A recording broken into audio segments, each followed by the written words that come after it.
Welcome to Not Milk Never Milk. Subscribe if you're lactose intolerant.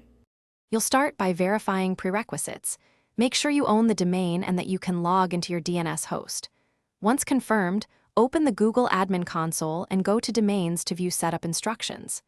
Next, note existing MX, TXT, CNAME, and a records so you can restore anything if needed. Now, access your DNS provider and find the Zone File Editor or DNS Management screen. This is where you will enter the new records Google provides. Now you'll add the records Google requires. Input each MX record exactly with its priority and host. Then create the TXT verification record, paste the token from Admin Console, and add SBF text to prevent spoofing. For Gmail routing and other services, add CNAME or update a records as Google specifies.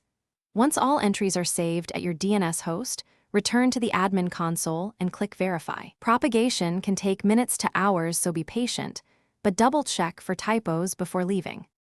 Finish by confirming DNS propagation with a DIG or NS lookup for MX and TXT records. Make sure values match Google's entries.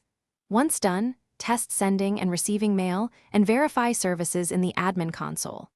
If things aren't working, clear local DNS cache and browser cache, or try another network to rule out caching. One key troubleshooting tip: if email bounces, immediately recheck MX priorities and the SBF/TXT.